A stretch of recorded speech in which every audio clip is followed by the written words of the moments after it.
Já pensou em voar direto para o coração de um furacão? Parece loucura, não é? Aviões comerciais desviam centenas de quilômetros para evitar essas tempestades monstruosas, e por um bom motivo.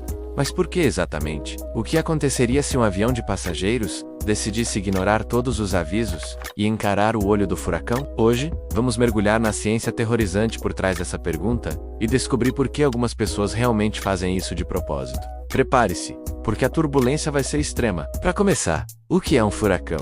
Não é só uma chuva forte com vento. Um furacão é um sistema de baixa pressão gigantesco e rotativo, com ventos que podem passar de 250 km por hora. Ele se forma sobre águas quentes do oceano, sugando calor e umidade, como um aspirador de pó cósmico. Essa energia alimenta ventos violentos, chuvas torrenciais, e cria um vórtice colossal que pode ter centenas de quilômetros de diâmetro. É uma das forças mais destrutivas da natureza. Agora, imagine um avião comercial, como um Boeing 737 ou um Airbus A320, se aproximando de uma dessas muralhas de nuvens. A primeira coisa que ele encontraria seriam as bandas de chuva externas. Aqui a turbulência já seria severa, muito além do que você já sentiu em qualquer voo. Mas o verdadeiro perigo está mais adentro, na chamada parede do olho. Esta é a região mais violenta do furacão. Dentro dela, o ar não se move apenas horizontalmente, mas também para cima, em correntes ascendentes absurdamente rápidas, que podem chegar a 80 km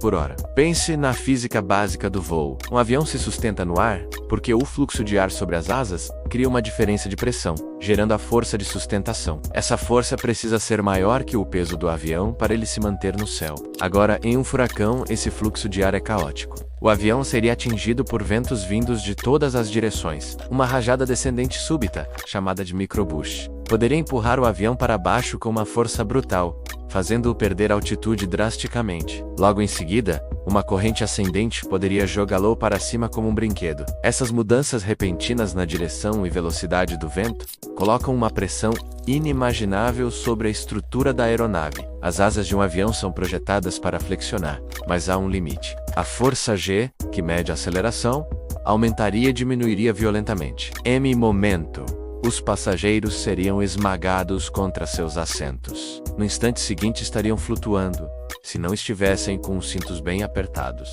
O estresse sobre as asas, a fuselagem e a cauda seria extremo. Peças poderiam se soltar, e no pior cenário, a própria estrutura do avião poderia falhar catastroficamente. As asas poderiam simplesmente quebrar. E não é só o vento. Dentro dessas nuvens densas, a quantidade de água é inacreditável. Os motores a jato de um avião comercial não foram feitos para ingerir um volume tão grande de água. Isso poderia levar a um flameout, que é quando a chama na câmara de combustão do motor se apaga. Sem motores, o avião se torna um planador muito pesado, em meio à tempestade mais violenta do planeta. Além da água, há o granizo. Em altitudes elevadas dentro de um furacão, o granizo pode ser do tamanho de bolas de golfe, viajando a centenas de quilômetros por hora. O impacto danificaria a fuselagem, poderia quebrar os vidros do cockpit e destruir os motores. Muitos pensam que o centro do furacão, o famoso olho, é um lugar calmo e seguro. E a verdade é que lá o céu pode ficar azul e os ventos diminuem drasticamente.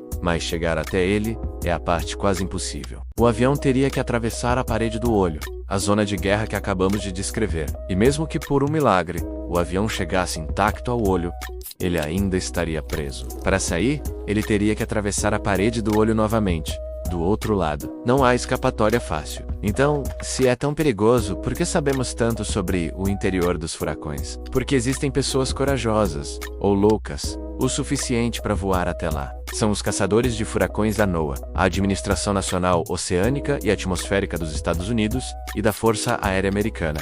Mas eles não usam aviões comuns. Eles voam em fortalezas voadoras especialmente modificadas, como o Lockheed WP-3D, Orion e o WC-130J Hercules. Esses aviões são verdadeiros tanques de guerra, aéreos. Sua estrutura é reforçada para suportar forças G extremas e impactos. Os motores são projetados para resistir à ingestão de grandes quantidades de chuva e gelo. O nariz e as bordas das asas são blindados para aguentar o impacto do granizo. Eles são equipados com radares meteorológicos de última geração e dezenas de instrumentos científicos. A missão deles é voar diretamente através da parede do olho para coletar dados vitais.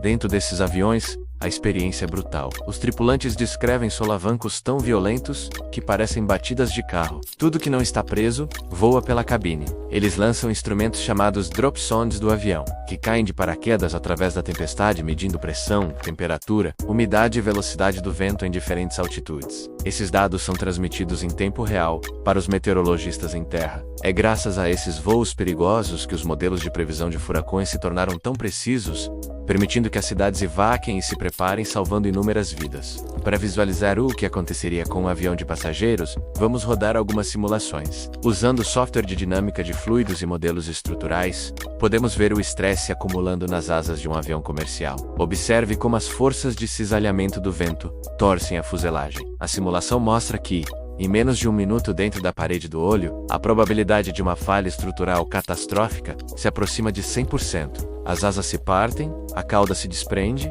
e o resultado é inevitável. Outra simulação mostra o efeito da ingestão de água nos motores. Podemos ver o fluxo de ar sendo interrompido e a combustão falhando, resultando em perda total de potência. Em um cenário de múltiplos motores, falhando no meio de uma turbulência extrema, a capacidade dos pilotos de controlar a aeronave seria praticamente nula. Eles estariam lutando uma batalha perdida contra a física e a fúria da natureza. A conclusão é clara e assustadora. Um avião comercial não foi construído para a guerra que acontece dentro de um furacão. É uma máquina de precisão projetada para operar em condições atmosféricas relativamente estáveis. Colocá-lo em um ambiente tão caótico é como levar um carro de Fórmula 1 para uma trilha de demolição. A física do voo, os limites estruturais e a vulnerabilidade dos motores tornam a travessia de um furacão uma missão suicida. Da próxima vez que seu voo for desviado ou cancelado por causa de uma tempestade, lembre-se do que está acontecendo lá fora. A decisão do piloto e da companhia aérea não é um inconveniente, é uma medida que salva vidas,